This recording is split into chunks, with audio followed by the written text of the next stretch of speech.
pengetesan urin. Jadi kita secara sidak ya, kemudian dilakukan tes urin untuk mengantisipasi penyalahgunaan narkoba di lingkungan. Personil polisi di berbagai macam institusi kepolisian katakanlah bisa saja terjerumus dalam penyalahgunaan narkoba. Penjelasannya ada dua paling tidak, Mas. Pertama, yang murni kriminal, inilah yang tak terampunkan adalah karena mereka bermain-main dengan barang bukti. Oknum ini barangkali dalam sehari-hari tugasnya adalah menangani kasus-kasus narkoba.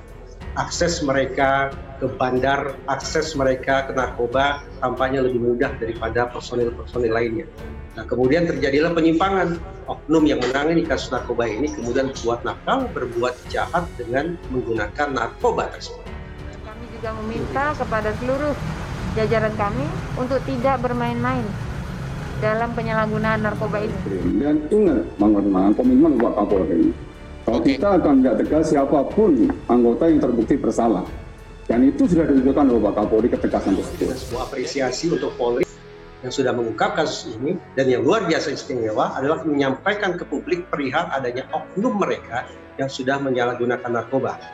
Mas, kita selalu itu menjadi sebuah catatan negatif, tapi adanya pengungkapan sedemikian rupa, expose sedemikian rupa, justru patut untuk diacungi jempol. IPW curiga Ferdy Sambo pakai narkoba, desak Bareskrim lakukan tes urin. Ketua IPW Sugeng Teguh Santoso curiga Irjen Ferdy Sambo pakai narkoba, sehingga dia kehilangan kesadaran dan melakukan pembunuhan di rumah dinas. Karena itu, Sugeng mendesak Bareskrim Polri melakukan tes urin untuk mengetahui apakah Ferdy Sambo pakai narkoba atau tidak. Sugeng menduga Ferdy Sambo pakai narkoba yang menyebabkan kehilangan kesadaran sehingga membunuh Brigadir Joshua di rumah dinas Kadif Propam Polri pada 8 Juli 2022. Pengacara kondang ini mengaku tak habis pikir Ferdy Sambo nekat melakukan pembunuhan di rumah dinas. Padahal kata Sugeng, Ferdy Sambo seorang reserse yang sangat paham bahwa kasus pembunuhan akan diusut sampai tuntas. Kalau Sambo dalam keadaan sadar, kata Sugeng, seharusnya tidak melakukan pembunuhan kejam di rumah dinas karena dia sangat paham konsekuensinya. Sugeng mengaku sudah mendapatkan informasi bahwa Brigadir Joshua dieksekusi sebelum skenario rekayasa diungkap ke publik. Informasi yang didapat Sugeng, Brigadir Joshua Huta Barat dipanggil masuk ke dalam rumah kemudian dieksekusi. Sugeng mengaku masih heran dengan bertanya-tanya apakah alasan Ferdy Sambo melakukan pembunuhan yang begitu kejam di rumah dinas. Pria yang pernah menjadi calon wali kota Bogor ini curiga Ferdy Sambo melakukan pembunuhan di bawah pengaruh narkoba. Dua penyebab pembunuhan sadis. Menurut Sugeng, hanya ada dua penyebab seseorang melakukan penyiksaan dan pembunuhan secara sadis seperti yang dilakukan Ferdy Sambo kepada Brigadir Joshua. Pertama, pelaku sangat emosi dan tidak terkontrol.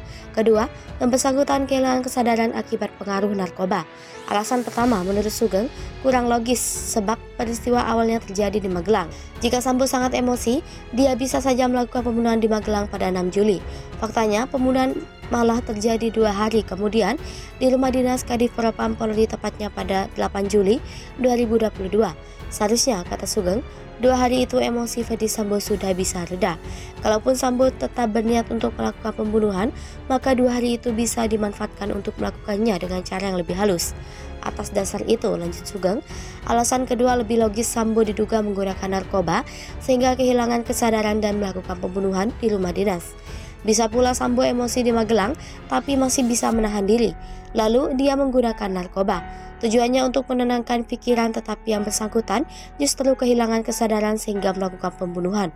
Untuk mengetahui apakah Irjen Ferdy Sambo pakai narkoba atau tidak, Bareskrim Polri harus melakukan tes urin. Diungkap orang dekat Jokowi, kelompok Ferdy Sambo bangun kerajaan yang sangat berkuasa di Polri. Irjen Ferdy Sambo memiliki kerajaan sendiri di Polri. Kelompok Ferdy Sambo ini disebut bisa merusak citra Polri yang presisi. Bahkan orang dekat Presiden Jokowi yaitu Menko Polhukam Mahfud MD menyebutkan bahwa Irjen Ferdy Sambo memiliki kelompok yang sangat berkuasa di Mabes Polri. Mahfud MD mengatakan di dalam internal Polri sebenarnya banyak masalah terutama keberadaan kelompok berkuasa yang menghambat proses penyidikan, kasus menjadi terhambat secara struktural. Mahfud MD juga mengatakan kelompok Ferdy Sambo ibarat menjadi kerajaan yang sangat berkuasa di Polri. Geng mafia bernama Satgasus di tubuh Polri yang dipimpin Irjen Ferdy Sambo akhirnya dibubarkan Kapolri Jenderal Listio Sigit Prabowo. Penyebutan geng mafia berkodok Satgasus bentukan Ferdi Sambo itu dilontarkan oleh Indonesia Police Watch. Geram dengan adanya geng mafia membuat Kapolri langsung membubarkan satuan tugas khusus yang diketahui bekas Kadif Propam Polri Irjen Ferdi Sambo. Keberadaan Satgasus disorot oleh Ketua Indonesia Police Watch Sugeng Teguh Santoso. Dia menyebut Satgasus berkaitan dengan geng mafia di tubuh Polri. Sugeng menyebut geng mafia ini memiliki kekuasaan dan kewenangan yang cukup besar, namun mereka menyalahgunakan wewenangnya tersebut. Kadif Humas Polri Irjen Deddy Prasetyo menyebutkan tentang Satgasus Polri. Bapak Kapolri secara resmi sudah menghentikan kegiatan dari Satgasus Polri. Deddy mengatakan kepolisian telah mempertimbangkan pembubaran Satgasus ini berdasarkan efektivitas dan karena dianggap sudah tidak diperlukan. Anak buah dan jajaran Ferdi Sambo yang diduga masuk dalam geng mafia mengintervensi kasus kematian Brigadir J.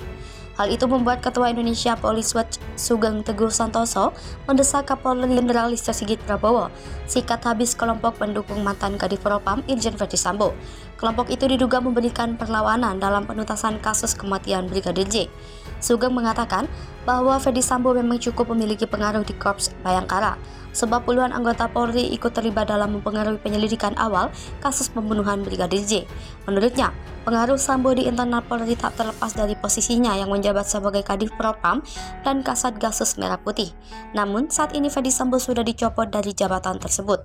Di sisi lain, Sugeng mengatakan pembubaran Satgasus Merah Putih menjadi upaya mengurangi pengaruh Sambo. Ungkap siapa saja jenderal nakal, geger, Kaisar Sambo dan konsorsium judi kini jadi perhatian DPR. Komisi 3 DPR RI dijadwalkan akan memanggil Kapolri Jenderal Listio Sigit dalam rapat pada pekan depan terkait perkembangan kasus pembunuhan Brigadir Yosua Huta Barat alias Brigadir J, di mana mantan Kadif Propam Polri Irjen Ferdi Sambo telah ditetapkan sebagai tersangka. Selain itu, Komisi 3 juga akan meminta penjelasan terkait munculnya isu kekaisaran Sambo dan konsorsium 303 di internal Polri. Rencananya Listio Sigit akan dipanggil pada Rabu 24 Agustus 2022 pekan depan. Desmond menilai spekulasi mengenai penuntasan kasus Ferdi Sambo tersebut sangat liar di media sosial dan menjadi konsumsi masyarakat luas. Namun, ia belum mengetahui kebenaran atas informasi yang beredar luas tersebut, termasuk soal isu Kaisar Sambo dan konsorsium 303. Kendati demikian, Desmond mengatakan pihaknya juga akan berhati-hati menyikapi benar atau tidaknya informasi yang begitu deras beredar belakangan ini. Diberitakan sebelumnya, Irjen Ferdi Sambo disebut memiliki kelompok yang sudah menjadi kerajaan di internal Mabes Polri. Hal inilah yang membuat hambatan penyelesaian kasus meninggalnya Brigadir J di rumah Irjen Ferdi Sambo.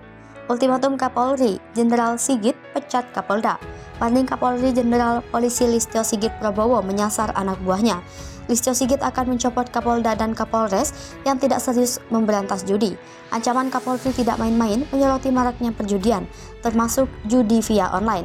Ketegasan Listio Sigit muncul saat memberikan pengarahan melalui virtual kepada jajarannya di seluruh Indonesia Kamis 18 Agustus 2022. Mantan Kabareskrim Polri ini menyebut tidak akan segan-segan mencopot anggotanya yang tidak becus memberantas kegiatan tersebut. Selain perjudian, ultimatum itu juga diminta Listio dalam penanganan kasus tindak pidana lain. Di sisi lain, Listio menyebut meminta kepada seluruh jajarannya untuk menghindari potensi terjadinya pelanggaran-pelanggaran yang dapat mencoreng nama baik Korps Bayangkara. Hal ini untuk mengembalikan tingkat kepercayaan publik, untuk menjaga marwah Polri di mata masyarakat.